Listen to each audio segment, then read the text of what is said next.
तो नेक्स्ट हम बात करते हैं about the composition of the atmosphere की। सबसे पहले तो ऑक्सीजन हमारे पास मतलब गैसेस देखने को मिलते हैं एटमॉस्फेयर में। कार्बन डाइऑक्साइड होता है, ओजोन होता है, ऑक्सीजन होता है, ठीक है, वाटर वेपर होता है, डस्ट पार्टिकल्स होते हैं एटमॉस्फेयर में।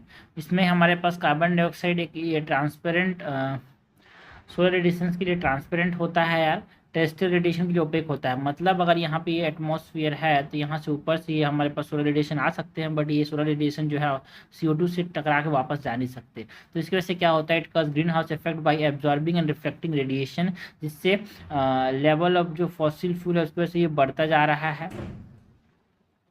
Rising level to fossil fuel burning, तो carbon dioxide fossil fuel burning की वजह से यहाँ पे कार्बन डाइऑक्साइड का लेवल बढ़ते जा रहा है और ग्लोबल वार्मिंग भी बढ़ रहा है यार। नेक्स्ट जो गैस है दैट इज ओजोन यार। ओजोन जो है वो 10 से 50 किलोमीटर अबव द सरफेस पाया जाता है। ये एब्जॉर्ब करता है यूवी रेज को, प्रोटेक्ट करता है अर्थ को फ्रॉम द हार्मफुल रेडिएशंस, ठीक है, स्ट्रेटोस्फीयर में पाया जाता है। ऑक्सीजन की बात करें तो ये ऊंचाई के साथ जाते जाते ये कम होता जाता है ऑक्सीजन यार, ठीक है। तो it decrease with altitude, almost negligible होता है 120 किलोमीटर ऊपर में। गैसेस के अमाउंट की बात करें, मेन गैसेस जो है it is nitrogen and oxygen, around 78% nitrogen है, 20.9% यहाँ पे ऑक्सीजन है। तो 99% यहाँ पे मेन नाइट्रोजन एंड ऑक्सीजन है। सेकेंडरी गैसेस के अंदर हम बात करते हैं अबाउट आर्गन की, कार्बन डाइऑक्साइड की। देखो 0.03% कार्बन डाइऑक्साइड हमारे लिए इतना नुकसानदायक है। तो अगर बढ़ जाएगा तो क्या होगा, हाइड्रोजन है, नियॉन है, हीलियम है, ओजोन है। तो इसको डिक्रीजिंग ऑर्डर में अरेंज करने के लिए बोला जाता है। तो भाई नाइट्रोजन होगा, फिर ऑक्सीजन होगा, फिर आर्गन होगा, आर्गन के बाद CO2 होगा, फिर हाइड्रोजन होगा, फिर नियॉन होगा, है ना, फिर हीलियम होगा, फिर ओजोन होगा। इस प्रकार से इतना तो आपको याद होना चाहिए भाई, NCERT के अंदर डाटा दिया हुआ है। नेक्स्ट जो गैस है that is the water vapour यार। ये वेरिएबल गैस होता है एटमॉस्फेयर के अंदर। इट डिक्रीज विद अल्टीट्यूड, ऊंचाई आगे के साथ क्या होता है, वाटर वेपर भी कम होते जाता है एंड ऑक्सीजन भी कम होते जाता है। हायर इन ट्रॉपिक्स, जहाँ पे ट्रॉपिक्स है, जहाँ पे इवापोरेशन ज़्यादा देखने को मिलता है वहाँ पे ज़्यादा होता है। Around 4% of the air is water vapour in the tropics. And deserts के अंदर, पोल्स के अंदर कम होता है। It act as a blanket यार, जिसकी वजह से टेम्परेचर को रेगुलेट करता है। Extreme cold and extreme heat को ये प्रिवेंट करता है water vapour. And also air stability और इंस्टेबिलिटी को कंट्रोल करता है। डस्ट पार्टिकल के अंदर यहाँ पे हम बात करते हैं सी सॉल्ट की, है ना, सॉइल, स्मोक, सूट, ऐश, पोलन, मेटियोर फ्रेगमेंट्स, ये सब हमारे पास डस्ट पार्टिकल कैटेगरी में आते हैं एटमॉस्फेयर के अंदर। And this are concentrated in lower layers यार, and can be transported higher by convection, के साथ ऊंचाई की तरफ चला जाता है ये। एंड हाइयर कहाँ पे होता है, सब ट्रॉपिक्स टेम्परेट रीजन में, बिकॉज वहाँ पे ड्राई विंड्स होते हैं, ठीक है। तो हमारे पास वाटर पर टेम्परेट मतलब ट्रॉपिकल में ज़्यादा था, बट ये जो डस्ट पार्टिकल है ये टेम्परेट रीजन में ज़्यादा पाए जाते हैं, बिकॉज यहाँ पे विंड्स तरह से ड्राई होते हैं। And this act as a hygroscopic nuclei for cloud formation, ठीक है। डस्ट पार्टिकल जो है हाइग्रोस्कोपिक न्यूक्लाई के तौर पे काम करते हैं। हमने बात की about the composition of atmosphere. Next अगर हम बात करें about the structure of the atmosphere की, स्ट्रक्चर ऑफ एटमॉस्फेयर के अंदर हम जनरल कैरेक्टरिस्टिक हम बात करें, सो जो लेयर्स में ये डिवाइड है एटमॉस्फेयर यार, इसकी डेंसिटी डिफरेंट डिफरेंट होती है, टेम्परेचर ये वेरी करता है। हाईएस्ट डेंसिटी कहाँ पे होती है, अर्थ के सरफेस के पास। एंड डेंसिटी जो है ऊंचाई जाते जाते यहाँ से हम नीचे से अगर ऊपर जाते जा रहे हैं तो यहाँ पर डेंसिटी कम होते जा रही है। सबसे पहले जो लेयर है दैट इज ट्रोपोस्फियर यार, ये हमारे पास जो है ये ट्रोपोस्फियर है। ट्रोपोस्फियर जहाँ पे खत्म होता है ऊंचा, उसको मिलता है ट्रोपोपॉज। तो ये कंटेन करता है dust particle, water vapours and site of all climate and weather changes जो है वो ट्रोपोस्फियर में होते हैं, around 15 kilometre above the surface. And most water for biological activity, यहाँ पे टेम्परेचर जो होता है इसके ऊंचा जाते जाएंगे, यहाँ पे हर ऊंचा 1 किलोमीटर जाने पे, है ना, ये कितना कम होता है, 6.7 डिग्री सेल्सियस, ठीक है, 1.6 डिग्री सेल्सियस, जिसको हम बोलते हैं पर किलोमीटर,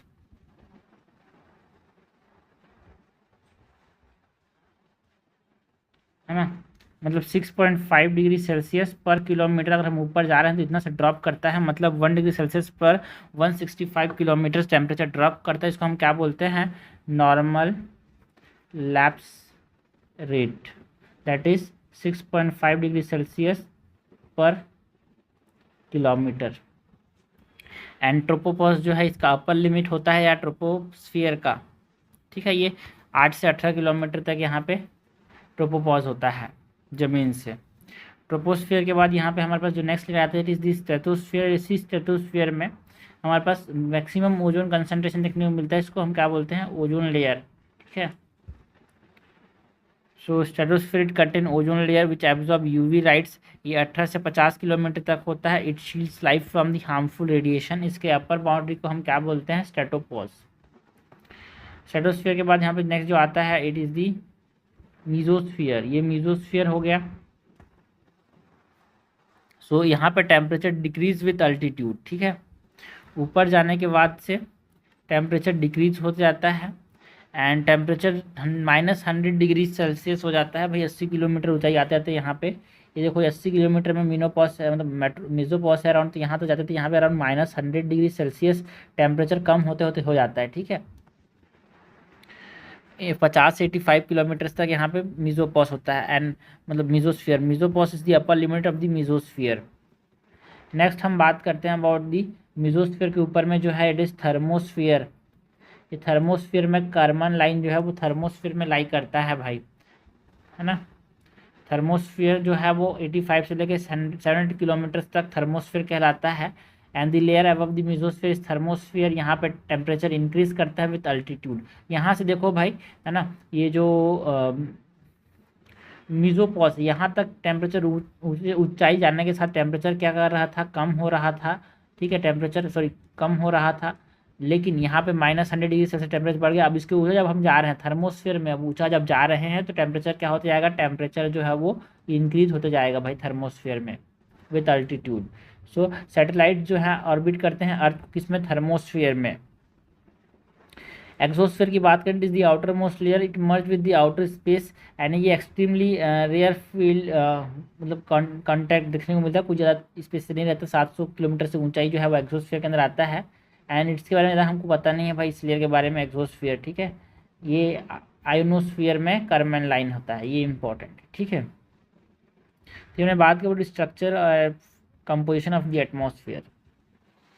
नेक्स्ट बात करते हैं about the solar radiation and heat budget की। तो सबसे पहले तो अर्थ सरफेस जो है ये एनर्जी मिलता है उसको किस फॉर्म में, शॉर्ट वेवलेंथ्स में, है ना। सन अर्थ डिस्टेंस वेरिएशन की बात करें, देखो यहाँ पे सन है, यहाँ पे अर्थ है, तो एक होता है जुलाई में ये अवे वाले पोजीशन में होता है, इसको हम बोलते हैं जुलाई एपीहीलियन, बिकॉज ये एक इलेप्टिकल ऑर्बिट में घूमता है ना, एंड फोकस पे होता है अर्थ यार। तो एपीहीलियन हमारे पास अर्थ एपीहीलियन में जाता है एंड जनवरी के अंदर ये पेरीहीलियन में होता है, ठीक है।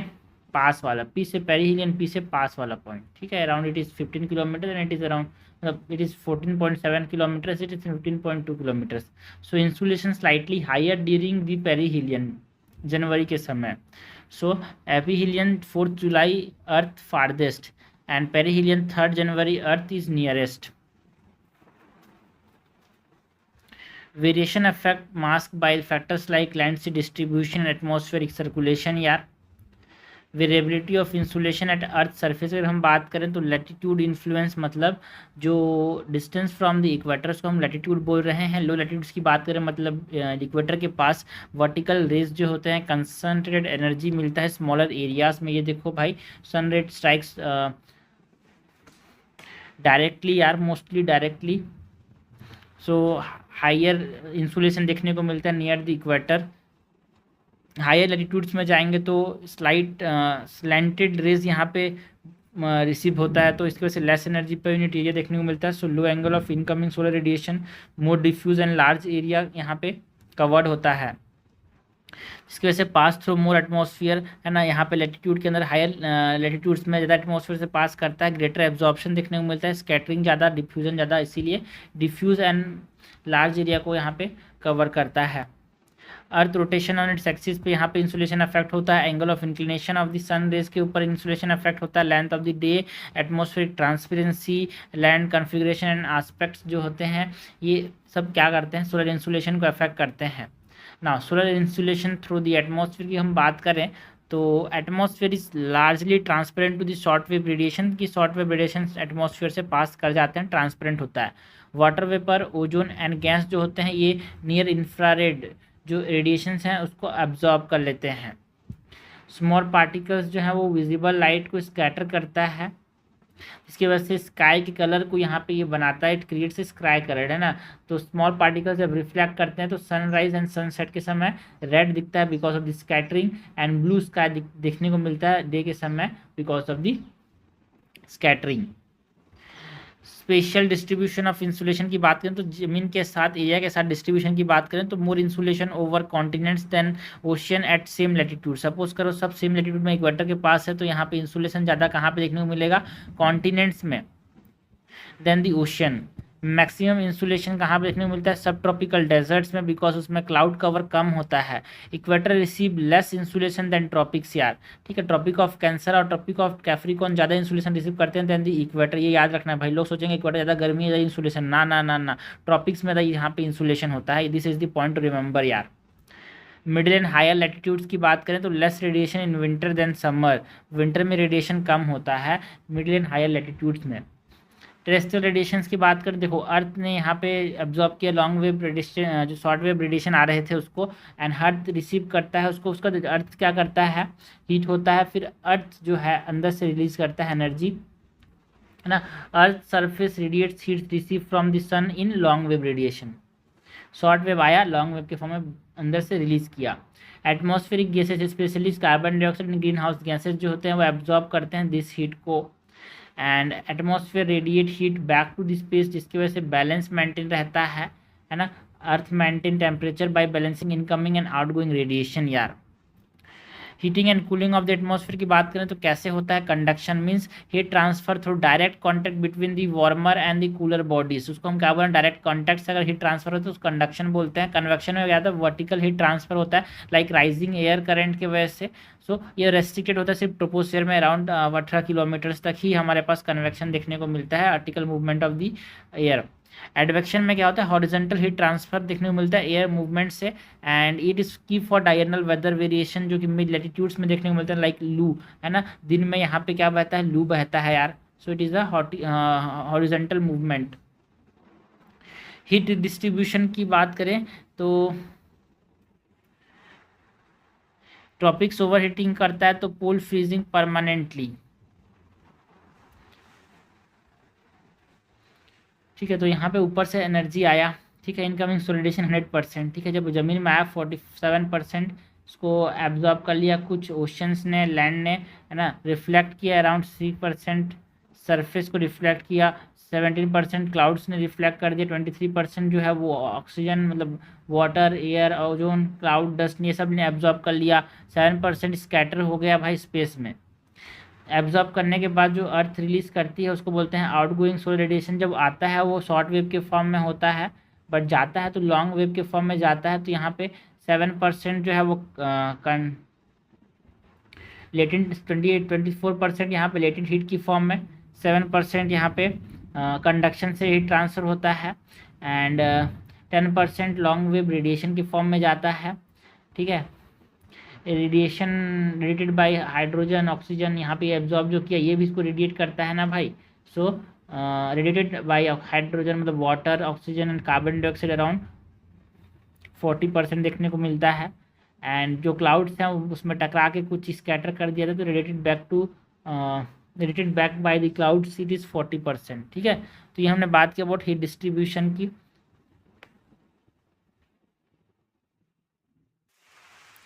नेक्स्ट हम बात करते हैं अबाउट टेम्परेचर की। Temperature is the major degree of heat और कोल्ड एट अ प्लेस यार। हीट क्या है, energy from molecular motion in a particle. So factors जो कि कंट्रोल करते हैं टेम्परेचर डिस्ट्रीब्यूशन की उसकी बात करें तो ओशियन करंट, ठीक है। वार्म करंट जो होते हैं हायर कोस्टल टेम्परेचर के लिए रिस्पॉन्सिबल होते हैं, कोल्ड करंट जो है वो लोअर कोस्टल टेम्परेचर के लिए रिस्पॉन्सिबल होते हैं। लैटिट्यूड की बात करें तो distance from the equator, latitude की बात करें तो temperature varies with insulation received यार। लोअर लैटिट्यूड्स में यहाँ पे जो पोल्स हैं नियर द पोल, है ना, मतलब सॉरी लोअर लैटिट्यूड्स मतलब टुवर्ड द इक्वेटर, यहाँ पे हायर इंसुलेशन होता है इसीलिए टेम्परेचर जो होता है वो ज़्यादा होता है। एयर मासेस की बात करें तो वार्म एयर मासेस के पास हायर टेम्परेचर होता है, कोल्ड एयर मासेस का लोअर टेम्परेचर होता है। अल्टीट्यूड मतलब हाइट की बात करें तो टेरेस्ट्रियल रेडिएशन जो है वो एटमॉस्फेयर को हीटअप करता है, इसलिए ज़मीन से जब ऊपर जाते हैं तो टेम्परेचर क्या होता है, कम होते जाता है। सो नॉर्मल लैब से 6.5 डिग्री सेल्सियस पर 1000 मीटर या फिर 1 डिग्री सेल्सियस पर 165 मीटर, ठीक है। हायर एलिवेशन में लोअर टेम्परेचर देखने को मिलता है। और कौन कौन से फैक्टर्स हैं यार? Distance from the sea, land में हीट एंड कूल्स क्विकली यार, ठीक है। So lower temperature variation, larger temperature variation, जमीन जल्दी ठंडा होता है, जल्दी गर्म होता है, तो लार्जर टेम्परेचर वेरिएशन देखने को मिलता है। सी जो है स्लोली हीट और कूल होता है, इसीलिए टेम्परेचर वेरिएशन कम होता है। Near the coast temperature variation is moderate. Land and sea breeze जो है वो कोस्टल टेम्परेचर को रेगुलेट करते हैं। कैसे? सपोज करो ये जो लैंड है, ठीक है, लैंड जो होता है जल्दी ठंडा होता है, ठीक है। नाइट के समय की बात करें तो जल्दी ठंडा हो जाएगा, तो हाई प्रेशर होगा। पानी जल्दी गर्म हो जाएगा तो लो प्रेशर होगा, तो एयर हमेशा हाई प्रेशर से लो प्रेशर की तरफ बढ़ेगा, और ये लैंड से हवा बह रही है, इसीलिए क्या बोलते हैं? Land breeze. तो समय मतलब रात में क्या होता है, नाइट के समय लैंड ब्रीज बहता है। सी ब्रीज जो होता है दिन के समय, दिन में क्या होता है, ज़मीन जो है वो जल्दी गर्म हो जाता है, तो यहाँ पे लो प्रेशर बन जाता है यार। एंड हाई प्रेशर कहाँ पे होता है? सी के ऊपर, तो हाई प्रेशर से लो प्रेशर यहाँ पे हवा बहती है, इसको हम बोलते हैं सी से बह रही है, इसीलिए सी ब्रीज। तो सी ब्रीज इसीलिए ठंडी ठंडी जो हवा है वो यहाँ पे आती है यार। इसकी वजह से हमारे पास सी के समय, तो दिन में यहाँ पे सी के समय मतलब टेम्परेचर अच्छा होता है, इसलिए सब लोग सी के पास जाना पसंद करते हैं दिन में। तो ये हमने बात की अबाउट फैक्टर जो क्या करते हैं, कंट्रीब्यूट करते हैं टेम्परेचर डिस्ट्रीब्यूशन को। नेक्स्ट हम बात करें अबाउट दी टेम्परेचर डिस्ट्रीब्यूशन की। तो आइसोथर्म्स क्या होते हैं? This are the line joining place with equal temperature. Maps के अंदर एक इक्वल टेम्परेचर वाले प्लेस को ज्वाइन करें तो आइसोथर्म्स का फॉर्मेशन होता है। आइसोथर्म यूजुअली रन करते हैं पैरेलल टू द लैटिट्यूड, मतलब ये हमारे पास जो इक्वेटर से जो डिस्टेंस इस प्रकार से पैरेलल लैटिट्यूड के ये रन करते हैं। डिविएशन जो है वो ज़्यादा नोटिसेबल होता है जनवरी के अंदर। एंड आइसोथर्म जो है वो आपस में क्लोजली अलाइन हो जाते हैं विथ लैटिट्यूडल लाइन्स या इन जुलाई, बिकॉज करीब करीब टेम्परेचर डिफरेंस जो होगा। सो नॉर्दर्न हेमिस्फीयर में लार्जर लैंड मास है, ग्रेटर टेम्परेचर वेरिएशन होता है, ठीक है। साउदर्न हेमिस्फीयर में is dominated by ocean, so smaller variation of the isotherm. जनवरी के अंदर टेम्परेचर पैटर्न की बात करें नॉर्दर्न हेमिस्फीयर में, सो ओशियंस की बात करते हैं। Isotherm bend northward due to the warm currents like Gulf Stream, Northern Atlantic Drift. इसीलिए हमारे पास जब ये लैंड से कहाँ जा रहे हैं, लैंड से सी की तरफ जा रहे हैं, तो नॉर्दर्न हेमिस्फीयर में ये जो आइसोथर्म्स हैं दे बेंड नॉर्थवर्ड यार, ठीक है। कॉन्टिनेंट्स में आइसोथर्म बैंड जब कॉन्टिनेंट्स की तरफ जा रहे हैं तो ये बैंड साउथवर्ड, ठीक है। ओशन से जब कॉन्टिनेंट की तरफ जा रहे हैं तो ये साउथवर्ड बैंड कर रहे हैं, स्पेशली इन यूरोप। यहाँ पे जब आप देखो ये साउथवर्ड बैंड कर रहे हैं specially in Europe due to the rapid temperature decline यार। देखिए यहाँ पे सपोज टेम्परेचर 0 डिग्री सेल्सियस होगा, तो यहाँ पे जो ओशियंस हैं, यहाँ पे गल्फ स्ट्रीम जो होता है वो क्या होता है, वार्म होता है, तो यहाँ पे चलो 10 डिग्री, तो इसी सेम लाइन में 10 डिग्री नहीं होगा भाई, टेम्परेचर अगर हम ऊपर में होगा 10 डिग्री, यहाँ पे कम टेम्परेचर होगा लाइक 5 डिग्री। तो हमारे पास गल्फ स्ट्रीम और नॉर्थ अटलांटिक ड्रिफ्ट के वजह से नॉर्दर्न हेमिस्फीयर, एक चीज़ को याद रखना बाकी सब उल्टा होगा। नॉर्दर्न हेमिस्फीयर में जब हम कॉन्टिनेंट से ओशन की तरफ जा रहे हैं तो ये जो आइसोथर्म्स हैं वो कहाँ बैंड करेंगे टुवर्ड द नॉर्थवर्ड, बाकी सब उल्टा। ट्रिक क्या है, लैंड टू सी, हम कहाँ से कहाँ जा रहे हैं, land to sea. So winter equals to January, so isotherm जो है वो नॉर्थवर्ड बैंड करेगा। याद रखने तरीका क्या है, मोजिन जो होते हैं ना, जो कि क्या करते हैं टूम्स को हंट करते हैं, हमने लोजिन की बात की। लोजिन मतलब लैंड टू ओशियन जा रहे हैं जनवरी के अंदर, है ना, आइसोथर्म जो है वो नॉर्थवर्ड बैंड करेंगे, लोजिन से याद रख लेना, ठीक है। लैंड टू सी जा रहे हैं जनवरी के अंदर, आइसोथर्म बैंड नॉर्थवर्ड, ठीक। एनुअल टेम्परेचर रेंज बाकी सब उल्टा हो जाएगा, ठीक है। आपसे पूछेगा कि भाई जब हम ओशियन से लैंड जा रहे हैं तो क्या होगा इन नॉर्दर्न हेमिस्फीयर, मतलब जनवरी के समय, तो ये क्या हो जाएंगे, साउथवर्ड बैंड कर जाएंगे, ठीक है। तो एक चीज़ याद रखना बाकी सब उल्टा। और साउदर्न हेमिस्फीयर में पूछा तो हम लैंड से सी जा रहे हैं सपोज, तो लैंड से सी जा रहे हैं तो ये जो आइसोथर्म्स हैं वो कहाँ बैंड कर रहे हैं, यहाँ पे साउथवर्ड, ठीक है। पानी से लैंड की तरफ जा रहे हैं तो ये नॉर्थवर्ड बैंड कर रहा है। सो एनुअल टेम्परेचर रेंज की बात करें, स्मॉलेस्ट रेंज जो है वो 20 degree south to 15 degree north latitude में हमारे पास स्मॉलेस्ट वेरिएशन, स्मॉलेस्ट रेंज देखने को मिलता है। लार्जेस्ट रेंज की बात करें तो ये नॉर्थ ईस्टर्न यूरेशियन कॉन्टिनेंट्स में, जहाँ पे हायर कॉन्टिनेंटलिटी ज़्यादा, यहाँ पे कॉन्टिनेंट्स हैं इसलिए ज़्यादा वेरिएशन हमको देखने को मिलता है यार। यहाँ पे आप देखोगे ज़्यादा वेरिएशन देखने को मिल रहा है, अपने पास ज़्यादा वेरिएशन देखने को मिल रहा है ना। स्मॉलेस्ट जो है वो 20 डिग्री साउथ टू 15 डिग्री, इस रेंज में हमारे पास बहुत कम देखने को मिलता है। ये हमने बात की अबाउट दी टेम्परेचर की। टेम्परेचर इन्वर्जन की बात करते हैं। टेम्परेचर इन्वर्जन मतलब क्या होता है? It is the reversal of the normal temperature gradient. मैंने मतलब बताया था कि जो नॉर्मल लैब स्टेट होता है, जब नीचे से ऊपर जाते हैं, समय के साथ ऊंचा जाते हैं, तो टेम्परेचर जो होता है 6.5 डिग्री सेल्सियस पर किलोमीटर से कम होते आता है। ऊंचे जाने के साथ टेम्परेचर कम होना इस नॉर्मल लैब स्टेट। बट जब हम जमीन से ऊपर जा रहे हैं और टेम्परेचर बढ़ रहा है, this is what we call temperature inversion यार। So cool air near the surface overlay the warmer air. ठीक है, नीचे में क्या होता है? कूलर एयर होता है, ऊपर जाते समय टेम्परेचर बढ़ता है तो ऊपर में वार्मर एयर होता है, नीचे में कूलर एयर होता है। Ideal condition for temperature inversion की बात करें, लॉन्ग नाइट्स। लॉन्ग नाइट्स में क्या होता है? जो आउट गोइंग रेडिएशन है वो ज़्यादा हो जाता है इनकमिंग रेडिएशन से। ठीक है, नॉर्मली क्या होगा? जब हमारे पास ये ज़मीन है तो वार्म एयर ऊपर में, उसके बाद कूलर एयर, उसके बाद कोल्ड एयर। ठीक है, टेम्परेचर इन्वर्जन में क्या हुआ? जो आउट गोइंग रेडिएशंस हैं इनकमिंग रेडिएशन से ज़्यादा हो गए। मतलब जो भी जो गर्म होगा ठंडा होगा ज़मीन की तरफ से होगा। तीन कंडीशन होना चाहिए, लॉन्ग नाइट्स, क्लियर स्काई, तो अनऑब्स्ट्रक्टेड रेडिएशन यहाँ पे एस्केप कर जाता है, नीचे से ऊपर चला जाता है, काम एंड स्टेबल एयर, कोई वर्टिकल मिक्सिंग नहीं होती। ठीक है, सो यहाँ पे ये टेम्परेचर जो है कोल्ड एयर हो जाता है, बिकॉज यहाँ से हीट अप होगा, ऊपर जा नहीं पाता, स्मॉग सपोज कवर हो गया यहाँ पे, तो ये कोल्ड एयर, उसके ऊपर में वार्मर एयर और उसके ऊपर में कोल्ड एयर, तो यहाँ पे जब ऊपर जा रहे हैं टेम्परेचर बढ़ रहा है। This is what we call temperature inversion यार। तो कहाँ कहाँ पे टेम्परेचर इन्वर्जन देखने को मिलता है? Long nights, clear sky and stable and calm air, ये तीन चीज़ जरूरी है। हमारे पास जो इंटर माउंटेन वैली है, दो माउंटेन के बीच जो वैली है, वहाँ पे क्या होता है? ज़्यादा टेम्परेचर इन्वर्जन देखने को मिलता है, बिकॉज जो कूलर एयर होता है वो भारी होता है, वो वैली की तरफ यहाँ पे आके सेटल हो जाता है। वार्मर एयर कूलर एयर के ऊपर होती है, इससे जब हम नीचे से ऊपर जाते हैं टेम्परेचर बढ़ता जाता है, और सबसे कूलर एयर जो होता है वो वार्म एयर के ऊपर में होता है। स्लोपिंग सरफेस की वजह से जो कि बहुत तेज़ी से कूल होते हैं, तो यहाँ पे जो एयर है वो ठंडा हो जाता है, नीचे नीचे आते जाता है, causing cold air to settle in the valleys, है ना। And warm air layer remain above the cooler air.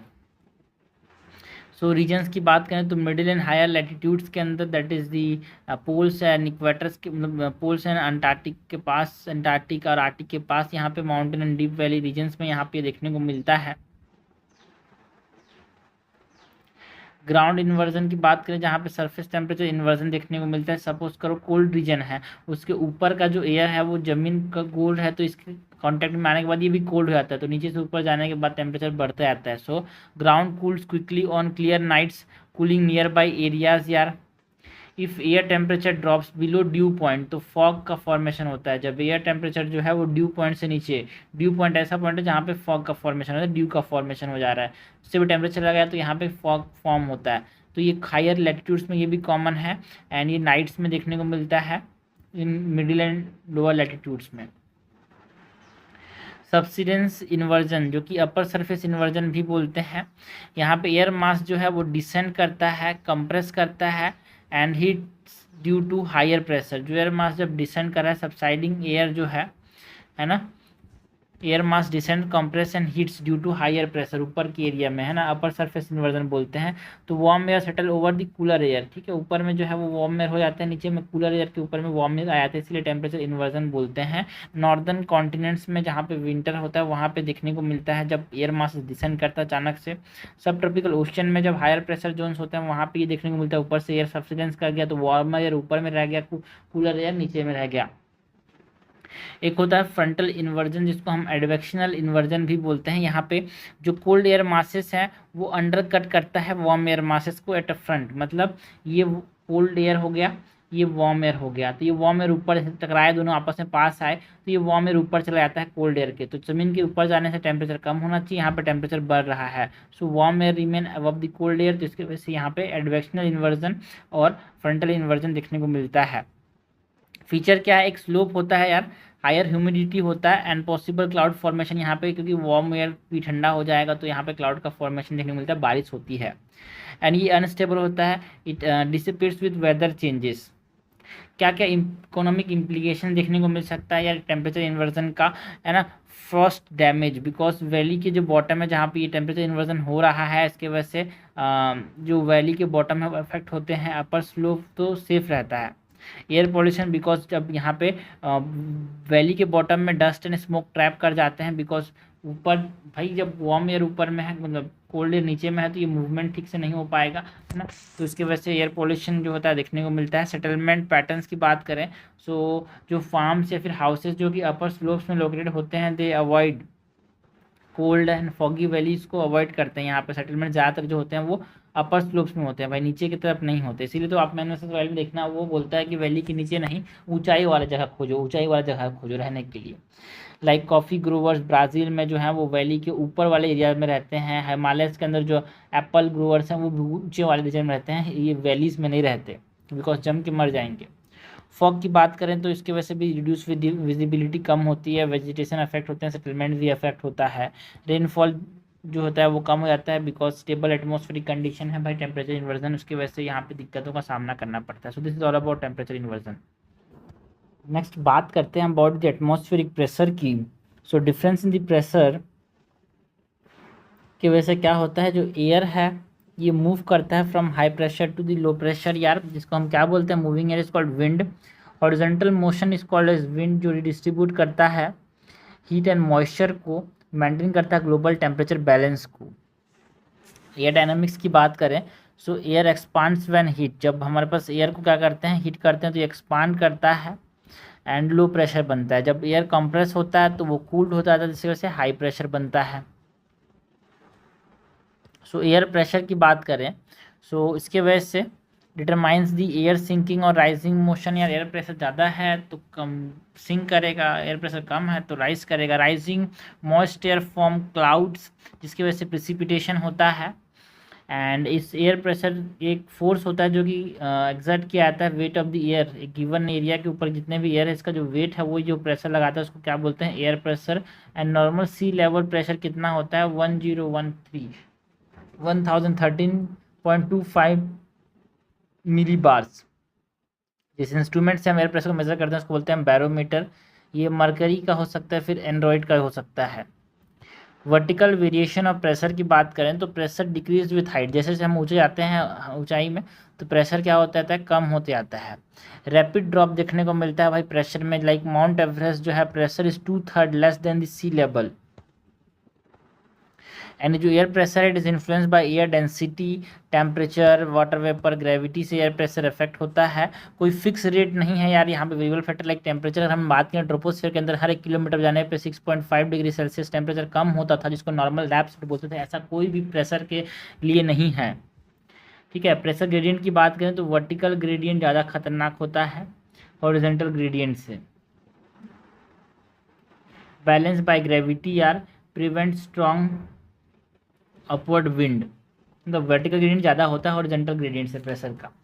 Influencing factor की बात करें तो हायर डेंसिटी तो हायर प्रेशर, सरफेस के पास में हायर डेंसिटी होता है इसीलिए हायर प्रेशर होता है। सरफेस के पास जैसे हम ऊँचे आते हैं, जैसे हमने बताया ना यहाँ पे माउंट एवरेस्ट में प्रेशर जो था वो 2/3 था सी लेवल के मुकाबले। राइजिंग प्रेशर जो होता है इसकी वजह से स्टेबल वेदर देखने को मिलता है। फाइलिंग फॉलिंग प्रेशर कम हो रहा है तो अनस्टेबल या फिर क्लाउडी वेदर देखने को मिलता है। हॉरिजॉन्टल डिस्ट्रीब्यूशन ऑफ प्रेशर की बात करें, सो आइसोबार्स से हम हॉरिजॉन्टल डिस्ट्रीब्यूशन ऑफ प्रेशर को पढ़ते हैं। Lines connecting the equal pressure is called as isobar. जैसे हमने आइसोथर्म्स जो थे वो इक्वल टेम्परेचर कनेक्ट करने वाले पॉइंट्स थे, एंड हमारे पास आइसोबार्स जो है इक्वल प्रेशर कनेक्ट करने वाले पॉइंट्स हैं। प्रेशर ग्रेडियंट की बात करें तो change in the pressure per unit distance is called as pressure gradient यार। And spacing of the bars की बात करें तो आइसोबार अगर पास में है तो स्ट्रॉन्ग ग्रेडियंट होगा, स्ट्रॉन्ग विंड बहेगा, ये इंपॉर्टेंट चीज़ है। एंड दूर दूर है आइसोबार्स तो यहाँ पे ग्रेडियंट क्या होगा, वीक होगा, सो जेंटल विंड ब्लो होगा। सबसे इंपॉर्टेंट, जितना पास आइसोबार उतना ही ज़्यादा ग्रेडियंट। या प्रेशर बेल्ट्स की बात करते हैं, polar high, so high pressure near the poles is called as high pressure polar high. Sub polar low, sub polar मतलब 60 degree north and 60 degree south में यहाँ पे क्या होता है, प्रेशर कम होता है, इसको हम क्या बोलते हैं, सब पोलर लो। यहाँ पे प्रेशर जो है ना एयर ऊपर जाता है इसीलिए लो प्रेशर बनता है, यहाँ पे एयर सब डिसेंड करता है इसीलिए हाई प्रेशर बनता है। इक्वेटर में भी क्या होता है, इवापोरेशन की वजह से प्रेशर मतलब एयर ऊपर जाता है इसीलिए लो प्रेशर बनता है। So near the equator low pressure होता है। सब ट्रॉपिकल में जब आपकी 30 degree north and 30 degree south में एयर क्या करता है, सबसाइड करता है इसीलिए यहाँ पे हाई प्रेशर होता है ना। Oscillation of the pressure belts की बात करें, सो जुलाई के अंदर जो नॉर्दर्न हेमिस्फीयर में अगर समर हो रहा है, जुलाई के अंदर नॉर्दर्न हेमिस्फीयर में समर होता है, थर्मल इक्वेटर जो है शिफ्ट कर जाता है टुवर्ड द नॉर्थवर्ड, ठीक है। एंड जनवरी में जब हमारे पास साउदर्न मतलब नॉर्दर्न हेमिस्फीयर में विंटर होता है तो जो टेम्परेचर होगा वो क्या हो जाएगा, कम हो जाएगा। तो ये थर्मल जो इक्वेटर होता है वो जनवरी में टुवर्ड द साउथवर्ड शिफ्ट कर जाता है। साउदर्न हेमिस्फीयर में shift due to water dominance less shift देखने को मिलता है यहाँ। Influence of water and land की बात करें तो विंटर में कॉन्टिनेंट्स जो होते हैं वो कूलर होते हैं, सो हायर प्रेशर सेंटर जो होता है वो कॉन्टिनेंट्स में देखने को मिलता है। ओशियन वार्मर्स होते हैं, लो प्रेशर जोन्स देखने को मिलते हैं।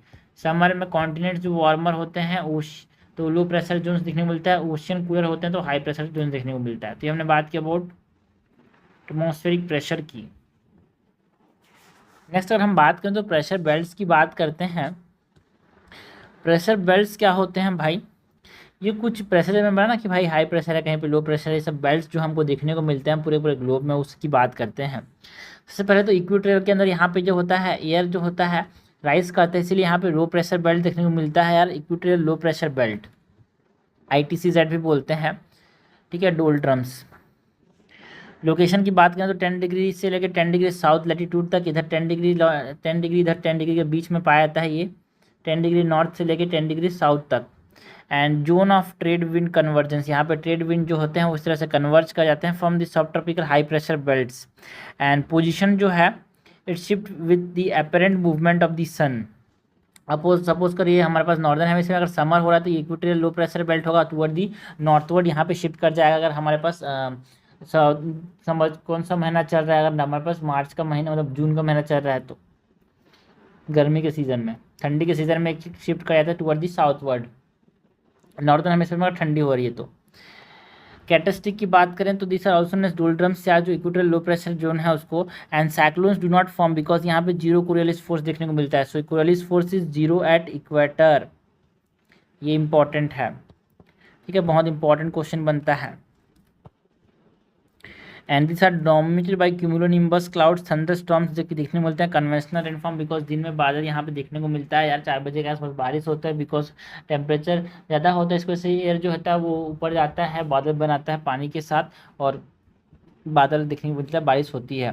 सो एक्सट्रीमली काम एयर मूवमेंट होता है 10 डिग्री नॉर्थ से लेकर 10 डिग्री साउथ तक। And low surface wind, only vertical current देखने को मिलता है राइजिंग एयर का।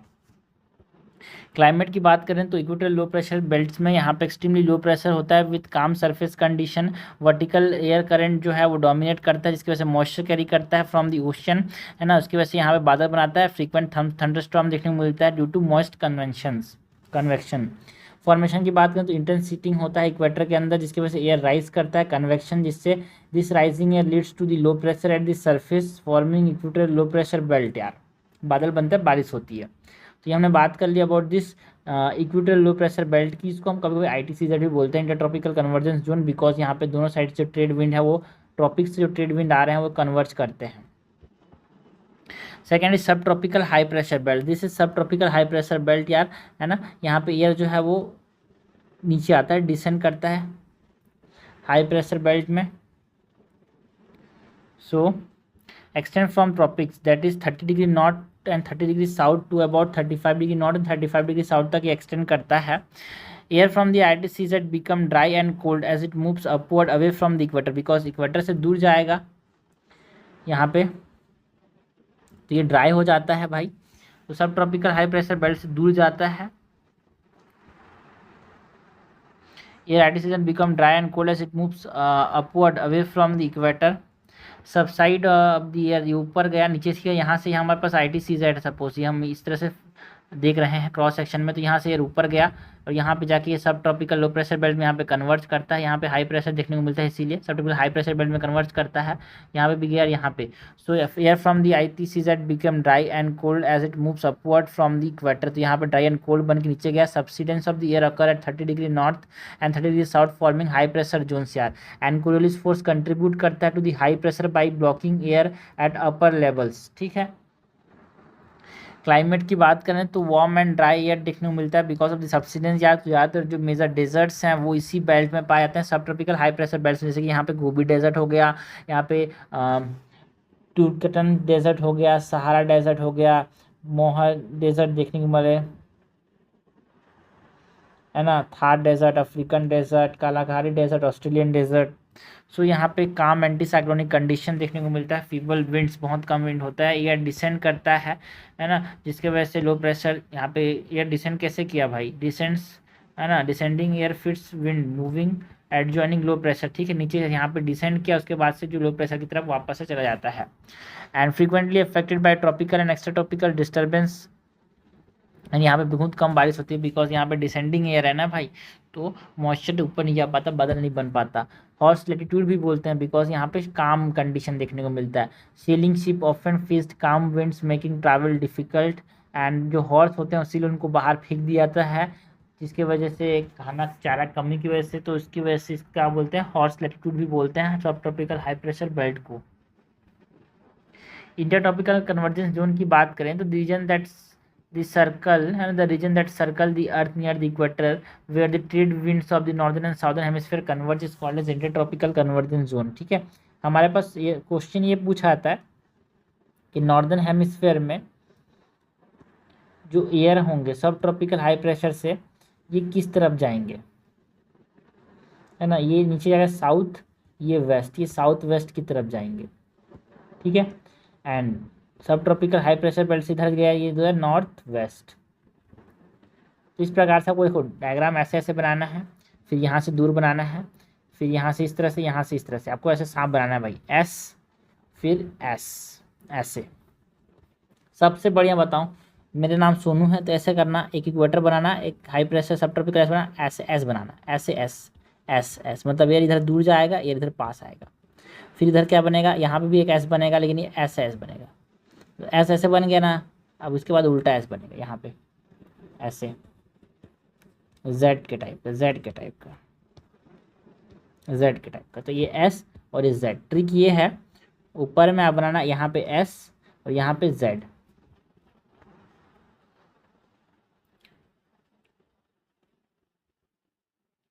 सब पोलर लो प्रेशर बेल्ट की बात करें तो सब पोलर जो लो प्रेशर बेल्ट है, यहाँ पे भी क्या हो रहा है, एयर जो है राइज कर रहा है सब पोलर रीजन में।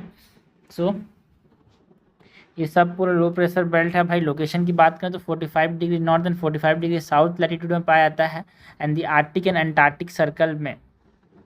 तो नॉर्दर्न हेमिस्फीयर की बात करें तो it divides into two centre, एक आइसलैंड लो एंड एक एलुशियन लो। सदर्न हेमिस्फीयर में सराउंड करता है अंटार्कटिका को, एंड ये लेस डिफाइंड होता है भाई। ये हमारे पास सब पोलर लो प्रेशर बेल्ट जो है, यहाँ पे पोलर जेट स्ट्रीम्स देखने को मिलता है 60 डिग्री लैटिट्यूड्स के अराउंड, जिसकी वजह से focusing around the low pressure areas यार। स्ट्रॉन्ग कंट्रास्ट देखने को मिलता है subtropical and polar air masses का to extratropical cyclones. Seasonal behaviour की बात करते हैं यहाँ पे, winter broken into two distinct centres यार, near Aleutian islands between Iceland and Greenland. यहाँ पे ये टू डिस्टिंक्ट सेंटर्स में टूट जाता है जो सब पोलर जो लो प्रेशर बेल्ट है वो। समर के अंदर मोर रेगुलर होता है continuous due to less contrast. Formation की बात करें तो जो कोरियोलिस फोर्स एंड जो एसेंट ऑफ एयर है, जिसकी वजह से यहाँ पे लो प्रेशर होता है due to the convergence of westerlies and polar easterlies, है ना। जो पोलर ईस्टर्लीज है यहाँ पे, पोलर ईस्टर्लीज है यहाँ पे ईस्ट की तरफ बह रहे हैं, इसीलिए ईस्टर्लीज बोलते हैं इसको। यहाँ पे इस तरह से ईस्टर्लीज बोलते हैं इसको। वेस्ट की तरफ बहते हैं ट्रेड विंड्स आर, है ना। सर ये वेस्ट की तरफ, वेस्ट से बह रहा है इसीलिए क्या नाम दिया इसको, वेस्टर्लीज। ये वेस्ट ईस्ट से बह इसीलिए ईस्टर्लीज। तो पोलर ईस्टर्लीज एंड सब ट्रॉपिकल वेस्टर्लीज जहाँ से बह रहे हैं, तो ये दोनों एक पास से पास जा रहे हैं फिर ऊपर जाते हैं। यहाँ पे इस प्रकार से पास आते हैं फिर ऊपर जाते हैं, पास आते हैं फिर ऊपर जाते हैं, ठीक है। ये सब ये पोलर ईस्टर्लीज की बात करते हैं। एंड ये हमारे पास सब ट्रॉपिकल वेस्टर्लीज, ये आइस राइज की इसीलिए सब पोलर लो प्रेशर बेल्ट बना यार यहाँ पे।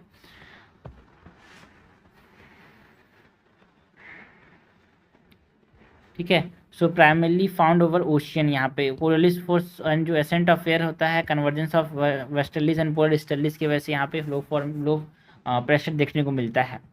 नेक्स्ट हम बात करते हैं about the polar high pressure belt की, जो कि बनता है अराउंड दी पोल्स, जहाँ पे जाके एयर सबसाइड करता है, इसीलिए यहाँ पे हाई प्रेशर बनता है 80 degree north and 90 degree north के बीच में, 80 degree south and 90 degree south latitudes में ये पाया जाता है। फॉर्मेशन की बात करें तो एयर फ्रॉम दी सब पोलर लो प्रेशर, जो सपोज यहाँ से सब पोलर लो प्रेशर बेल्ट से यहाँ पे ऊपर गया, फिर ये जाके सबसाइड करता है यहाँ पे हाई प्रेशर बेल्ट में, पोलर हाई प्रेशर बेल्ट में जाके ये सबसाइड करता है। So air from the subpolar low pressure belt become dry after saturation. So as air moves toward the poles it cools and become heavy. तो वहाँ पे क्या कर रहा है, cold and heavy air subside at the poles creating a high pressure belt at the surface in the pole region. Climate कैसा होता है, lowest temperature is formed over the poles यार। तो ये हमने बात की अबाउट दी प्रेशर बेल्ट्स की। ठीक है, ईस्ट से बहने वाले को क्या बोलेंगे, ईस्टर्लीज। तो पोल जो है ईस्ट डायरेक्शन से बह रहे हैं इसीलिए ईस्टर्लीज हैं। सब ट्रॉपिकल वेस्ट डायरेक्शन से बह रहे हैं तो वह सब ट्रॉपिकल वेस्टर्लीज हैं। ट्रेड विंड जो है डायरेक्शन हमसे पूछा जाता है भाई, तो याद रखने तरीका क्या है, इक्वेटर बनाना। यहाँ पे सबसे इंपॉर्टेंट डायरेक्शन से क्वेश्चन आते हैं भाई, इक्वेटर बनाना, यहाँ पे ट्रॉपिक बनाना दोनों तरफ, और यहाँ पे मेरा नाम लिखना एस। ठीक है, इस तरह से एस लिखना। एस कैसे लिखते हैं भाई, एस तो इधर से यहाँ पे इधर से दूर जाएगा और इधर से पास आएगा, और नीचे बनाना जेड, नीचे बनाना Z.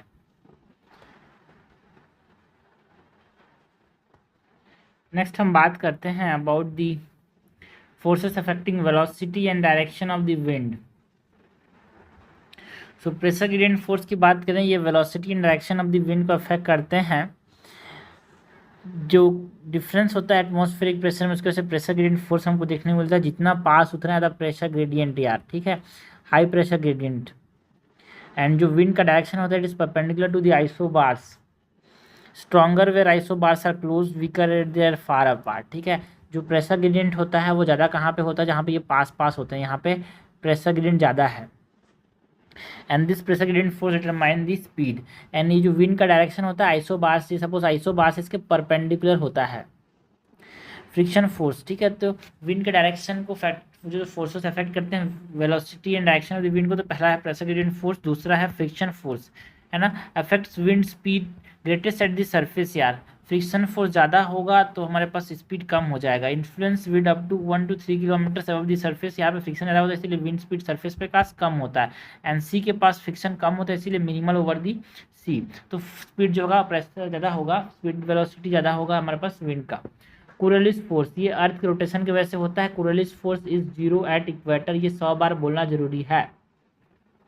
Deflect wind to the right in the, ये बहुत इंपॉर्टेंट है यार। कोरियोलिस फोर्स जो है विंड को राइट में डिफ्लेक्ट करता है in the northern hemisphere and left the southern hemisphere. कुछ नहीं समझ आ रहा, ऐसे मैंने बताया था एस लिखना यार, ये पोल इक्वेटर है, south Tropic of Cancer, Tropic of Capricorn, इस प्रकार से एस बनाना। विंड को किधर रोटेट करता है, टुवर्ड द साउथ। ठीक है, तो इस प्रकार से आप आया तो ये नॉर्दर्न हेमिस्फीयर में विंड किधर, right in the northern hemisphere. ठीक है, यहाँ पे खड़े होकर आप देखोगे तो ये राइट की तरफ मूव कर रहा है। Deflection increase with the wind speed and latitude, maximum at the poles and absent at the equator. से कोरियोलिस फोर्स से एब्सेंट एट द इक्वेटर, और डिफ्लेक्शन सबसे ज़्यादा कहाँ पे होगा, सबसे ज़्यादा होगा पोल्स में। ठीक है, so and act perpendicular to the pressure gradient force, जो कोरियोलिस होता है, कोरियोलिस फोर्स वो परपेंडिकुलर होता है प्रेशर ग्रेडियंट फोर्स के। Direction of wind is also perpendicular to the pressure gradient force, so Coriolis force and wind की speed दोनों एक दूसरे से पैरेलल होती है। At equator wind blow perpendicular to isobars, कोई ट्रॉपिकल साइक्लोन्स इसीलिए नहीं बनता इक्वेटर के पास, बिकॉज 0 कोरियोलिस फोर्स है तो कोई मोशन ही नहीं होगा। नॉर्दर्न हेमिस्फीयर में कैसे मूव करता है कोरियोलिस फोर्स जो है, इट अफेक्ट एक तरह से राइट की तरफ, और साउदर्न हेमिस्फीयर में लेफ्ट विंड डिफ्लेक्ट करता है। विंड बिहेवियर की बात करें तो जियोस्ट्रॉपिक विंड्स जो होते हैं, अपर एटमॉस्फेयर में जो विंड्स होते हैं उसको जियोट्रॉपिक विंड बोलते हैं, जो कि 2 to 3 kilometre above the surface होते हैं। And this control by pressure gradient and the Coriolis force यार। एंड दे ब्लो, विंड जो है भाई पैरेलल होगा to the isobars. Upper atmosphere में जो विंड्स होते हैं वो पैरेलल होते हैं आइसोबार्स के, बट सरफेस के पास जो विंड्स होता है वो परपेंडिकुलर होता है आइसोबार्स के। तो क्या पूछा जा रहा है ये इंपॉर्टेंट है। विंड सर्कुलेशन की बात करें तो लो प्रेशर है ना, air converge and rise, high pressure में एयर डाइवर्ज एंड सबसाइड। जहाँ पे जैसे हमने बोला हाई प्रेशर बेल्ट, वहाँ पे सबसाइड किए कैसे डाइवर्ज कर जाता है, सबसाइड करके। कन्वेक्शन करंट, ओरोग्राफिक अपलिफ्ट, मतलब orographic something related to mountain, या माउंटेन जैसे यहाँ पे बादल आया, ये माउंटेन है, यहाँ बादल आया टकरा गया ऊपर चला गया, orographic uplift. Fronts can cause air to rise contributing to cloud formation, and cloud formation होगा तो बारिश भी हो सकती है। साइक्लोनिक सर्कुलेशन की बात करें तो wind around low pressure system यार, anticyclonic circulation wind around high pressure system is called as anticyclonic circulation. Wind direction change based on the hemisphere and altitude, so wind move rightward in the northern hemisphere due to Coriolis force. So यहाँ पे हमने बताया pressure system and pressure condition at the centre and pattern of the wind direction, ठीक है। तो cyclones जो होते हैं लो प्रेशर सेंटर होता है भाई, एंड यहाँ पे नॉर्दर्न हेमिस्फीयर में मैंने बताया कि इट मूव राइटवर्ड यार, एंड राइटवर्ड से क्या होता है, ये नॉर्दर्न हेमिस्फीयर में एंटी क्लॉकवाइज साइक्लोन्स मूव करते हैं, and clockwise in the southern hemisphere wind की वजह से ना, wind move toward the rightward direction. इसीलिए मेन इंपॉर्टेंट है साइक्लोन का डायरेक्शन। बाबा पूछा था कि नॉर्दर्न हेमिस्फीयर में कैसे मूव करा, ट्रिक याद रखने का तरीका क्या है, चल छत में सोते हैं, ये हमारे पास ट्रिक है, चल छत में सोते हैं। चल से हो जाएगा साइक्लोन्स, क्लॉकवाइज मूव करते हैं साउदर्न हेमिस्फीयर में, ठीक है। तो साइक्लोन्स जो होंगे एंटी क्लॉकवाइज मूव करेंगे in northern hemisphere, cyclones anti clockwise in northern hemisphere, simple सी बात है। चल छत में सोते हैं, ठीक है भाई, याद रखने तरीका क्या है, चल छत में सोते हैं, cyclones clockwise in southern hemisphere, बाकी सब चीज़ अपोजिट। आपको एंटी साइक्लोन्स पूछाएगा तो एंटी साइक्लोन जो होगा anti clockwise in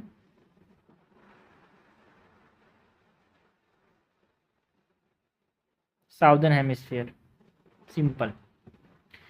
now atmospheric cells की बात करते हैं भाई। मैंने बताया इक्वेटर में जो है यहाँ पे एयर ऊपर जाता है, लो प्रेशर बेल्ट बनता है, ट्रॉपिकल ट्रोपोपॉज ये है, तो यहाँ पे जाएगा कहीं तो नीचे आएगा ना भाई, ठीक है। तो ये हाई प्रेशर बेल्ट बनाता है, सब tropical high pressure belt around 30 degree north. तो यहाँ पे एक जो सेल बनता है क्या बोलते हैं, हेडले सेल। फिर यहाँ पे लो प्रेशर बेल्ट था, मतलब हाई प्रेशर बेल्ट था सब ट्रॉपिकल, यहाँ पे एयर जो है वो डाइवर्ज किया, फिर से ऊपर जाता है अराउंड दी सब पोलर लो प्रेशर बेल्ट में, तो वहाँ पे जो सेल बनता है उसको बोलते हैं फेरल सेल। फिर से यहाँ से ऊपर गया सब पैरेलल लो प्रेशर बेल्ट से, फिर हाई प्रेशर बेल्ट बनाता है पोलर हाई प्रेशर बेल्ट, वहाँ पे जो सेल बनता है उसको बोलते हैं पोलर सेल। ये तीन तरह का सेल हमारे पास बनता है। नॉर्थ ईस्ट ट्रेड विंड यहाँ पे बहते हैं, यहाँ पे साउथ वेस्टर्लीज बहता है, यहाँ पे ईस्टर्लीज बहते हैं यार, इस डायरेक्शन से बह रहे हैं इसीलिए ईस्टर्लीज कहा।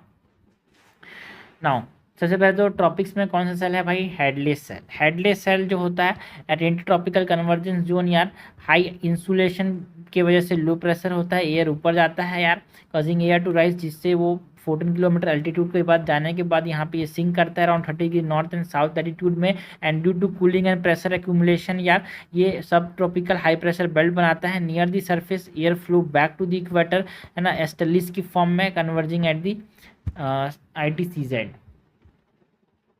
फेरल सेल की बात करें तो देखो भाई फेरल सेल जो है मिड लैटिट्यूड में बन रहा है, जो सिंकिंग कोल्ड एयर है, यहाँ पे सिंकिंग कोल्ड एयर हो गया ये वाला है ना, from the poles and rising warm air from the sub tropical highs, sub tropical highs से, सब ट्रॉपिकल हाइज से जो सिंक कर रहा है, एंड जो rising warm air at the sub tropical highs, sub tropical lows यार, ठीक है, ये सब ट्रॉपिकल लो हो गया ना, सब ट्रॉपिकल लो से यहाँ पे क्रिएट दिस सेल, एंड जो सरफेस विंड है इन दिस रीजन जो होते हैं यहाँ पे ईस्टर्लीज थे भाई, यहाँ पे सरफेस विंड जो है वो ईस्टर्लीज हैं बिकॉज वेस्ट से बह रहे हैं। पोलर सेल की बात करें तो पोलर लैटिट्यूड में देखने को मिलता है, this are the cold dense air जो कि सबसाइड करते हैं यहाँ पे पोल्स के अंदर, यहाँ पे कोल्ड डेंस एयर सबसाइड करते हैं है ना, and flow toward the mid latitude as polar easterlies, यहाँ पे ये पोलर ईस्टर्लीज के तौर पे मिड लैटिट्यूड में जाता है, यहाँ पे एक सर्कल बनाता है जिसको हम पोलर सेल बोलते हैं भाई। वॉल्कर सेल क्या होता है, वॉल्कर सेल की बात करें, जो पैसिफिक ओशियन में जो वार्मिंग एंड कूलिंग का जो इम्पैक्ट होता है उसकी वजह से एक एटमॉस्फेरिक सर्कुलेशन पे इम्पैक्ट पड़ता है यार। ये पैसिफिक, ईस्ट पैसिफिक है, ये वेस्ट पैसिफिक ओशियन है। यहाँ पे ये पेरू के समय, ये जो पेरू वाला रीजन है ना, यहाँ पे warm water drift toward the South American coast. ये वार्म वाटर जो था साउथ अमेरिकन कोस्ट जाता है, it replace the cold Peruvian current, या कोल्ड पेरुवियन करेंट को यहाँ पे रिप्लेस करता है। And this is associated with pressure change in the Pacific and Australian ocean, जिसको हम साउदर्न सैचुरेशन बोलते हैं। जब warm water dip toward the southern American coast replacing the cold Peruvian current, तो एल नीनो हमको देखने को मिलता है। नॉर्मली जो है विंड इस प्रकार से बहता है तो वार्म वाटर इधर एक्यूमुलेट करता है, जिसकी वजह से यहाँ पे बादल बनते हैं और यहाँ पे बारिश होती है नॉर्मल कंडीशन में, नॉर्मल कंडीशन, ठीक है। बट यहाँ पे क्या होता है, जब ये वीक हो जाता है तो यहाँ पे गर्म पानी कहीं पे इस रीजन में यहाँ पे एक्यूमुलेट करता है ना। तो उसकी वजह से यहाँ पे क्या होता है, एल नीनो देखने को मिलता है, जिसकी वजह से फिश ज़्यादा बारिश हो जाती है, या जिसकी वजह से यहाँ पे फिश कम देखने को मिलता है, वार्म हो जाता है, न्यूट्रिएंट कम हो जाता है यहाँ पे, तो फिश कम देखने को मिलता है। बारिश होती है लेकिन फिश कम देखने को मिलता है।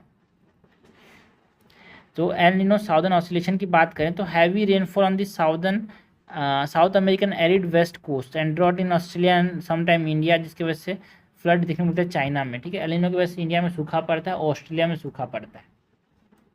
तो ये हमने बात किया अबाउट व्हाट, ये हमने बात किया about the forces affecting velocity and direction of wind. Next हम बात करते हैं about the general circulation of atmosphere की। The pattern of planetary wind movement की बात करें तो driven by ocean water circulation, जो कि अर्थ के क्लाइमेट को इन्फ्लुएंस करता है।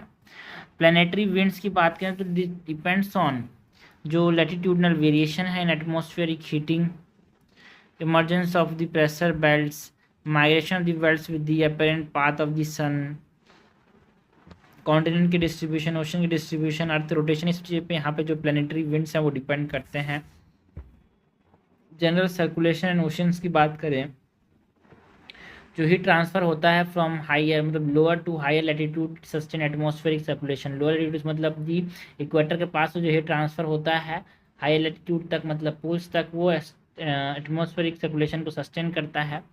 एंड एटमॉस्फेरिक ओशन इंटरेक्शन की बात करें, so wind initiate slow moving ocean current, यार विंड की वजह से स्लो मूविंग ओशन करंट भी देखने को मिलता है अपने को। And ocean supply energy and water vapour to the atmosphere, ये जो सबसे इम्पोर्टेंट डायग्राम है, ठीक है।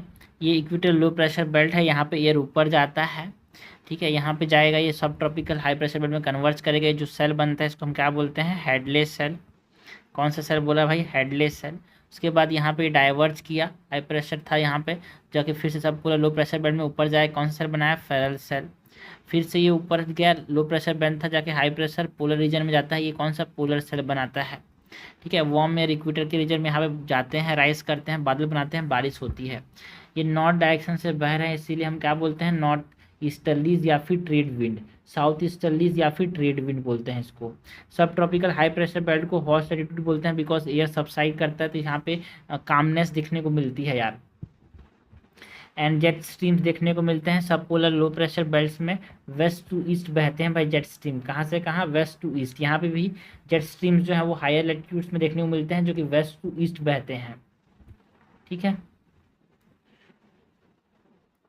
इससे बहने वाले साउथ ईस्टर्लीज की बात की यार, है ना, यहाँ पे एस बना देना, समझ आ जाएगा।